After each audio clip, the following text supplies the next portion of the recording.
भूत की प्रेम कहानी, हॉरर लव स्टोरी।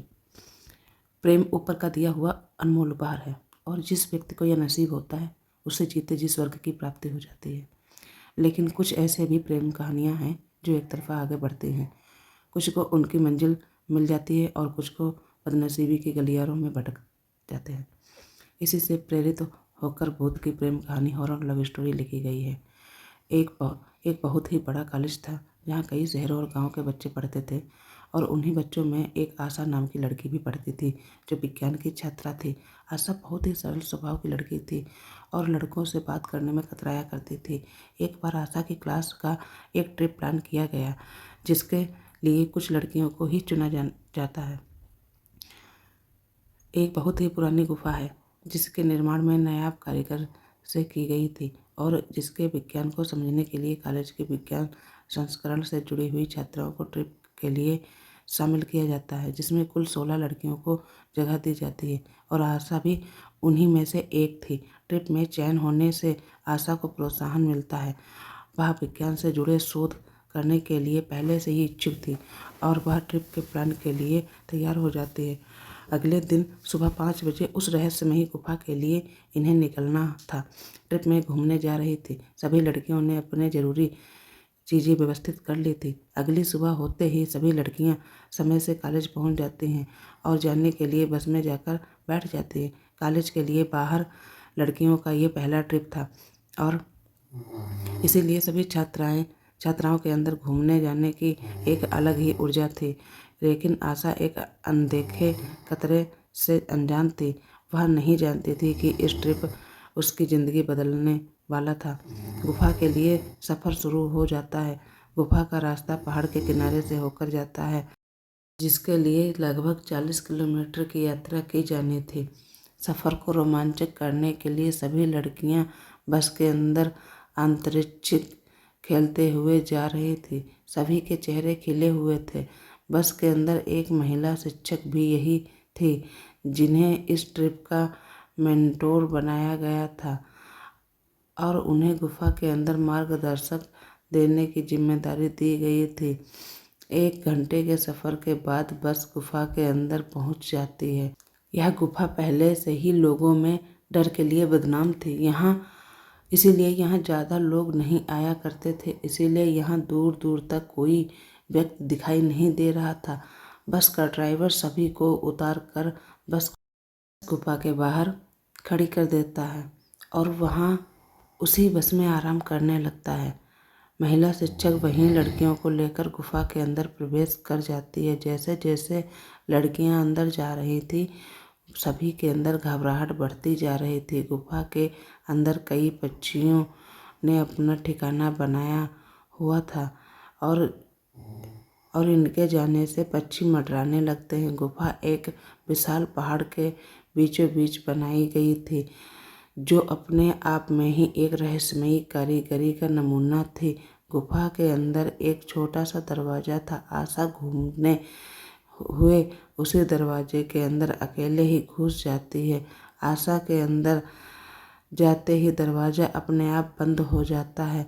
सभी लड़कियां अपने प्रोजेक्ट में लगी होती हैं और कुछ घंटे गुजरने के बाद दोपहर होते ही महिला शिक्षिका सभी को लंच करने के लिए बुलाती है, लेकिन आशा कहीं दिखाई नहीं देती है। इसीलिए महिला शिक्षिका लड़कियों से कहती है, जाओ देखो वह कहाँ है। कुछ लड़कियां आशा को ढूंढते हुए उसका नाम लेकर आवाज़ लगाने लगती हैं।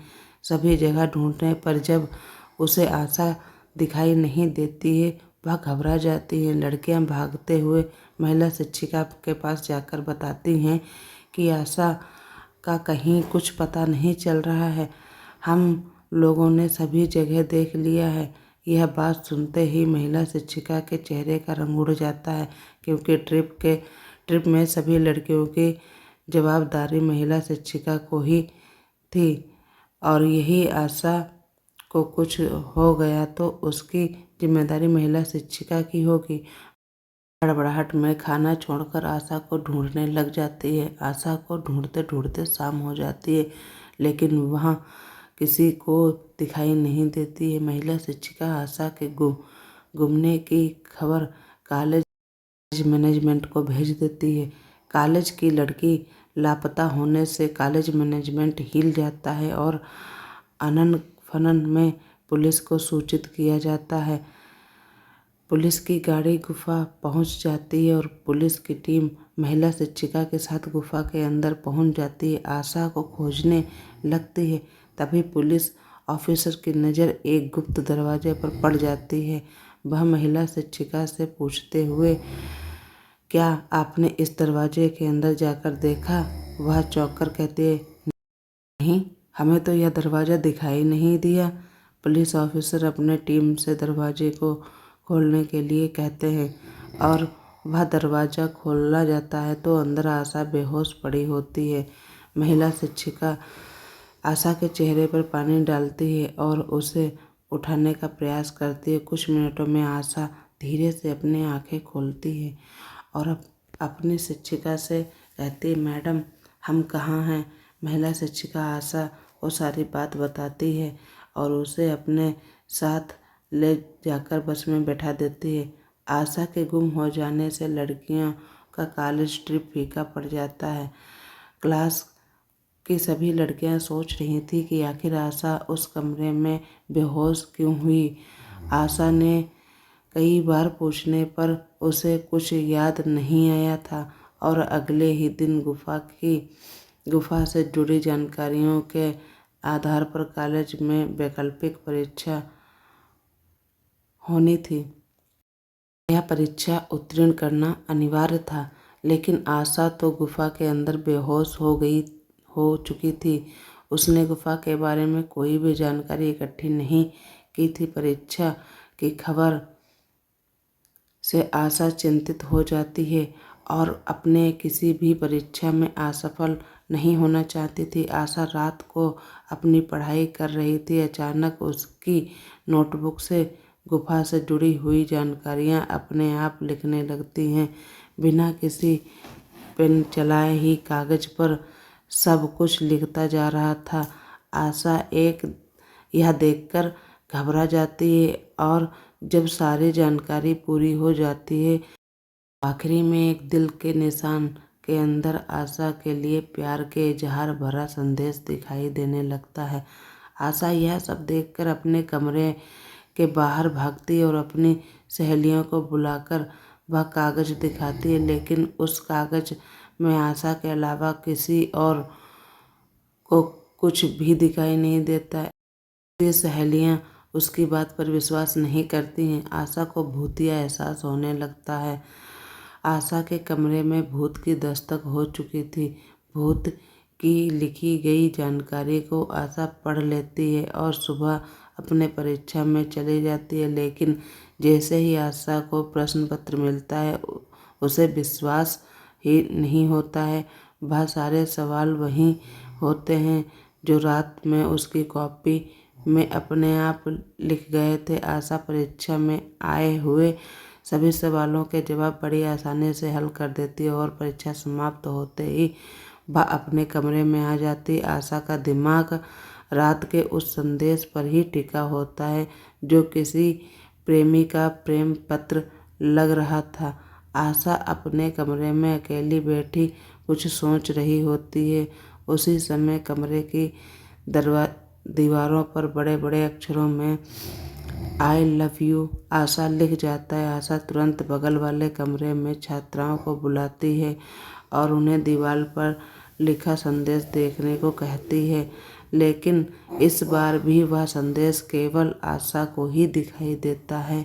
आशा अपने कमरे में परेशान बैठी रहती है। पीछे से कोई उसके बालों में हाथ फेराता है।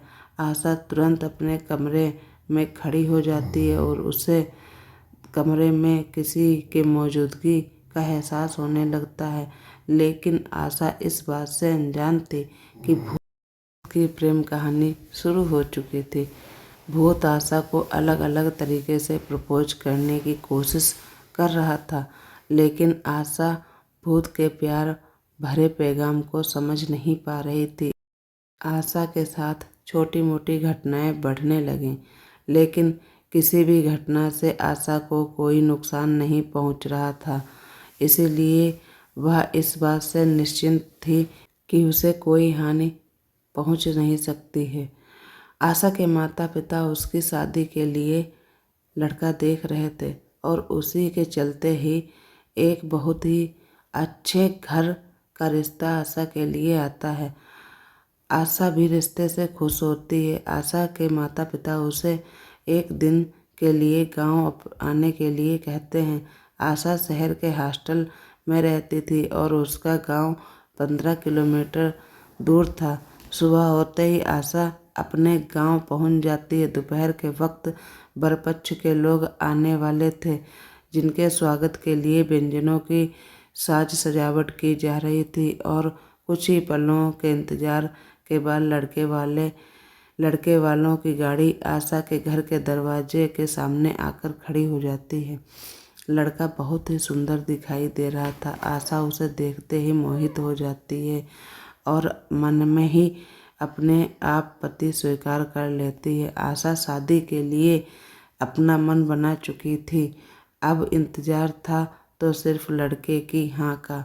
आशा बहुत ही सरल स्वभाव की लड़की थी, इसीलिए वह लड़कों को पहली नज़र में ही पसंद आ जाती थी। वह लड़का आशा से शादी के लिए हाँ कर देता है। लड़के वाले की तरफ से ही हाँ होते ही आशा के घर में खुशियों की लहर दौड़ पड़ती है।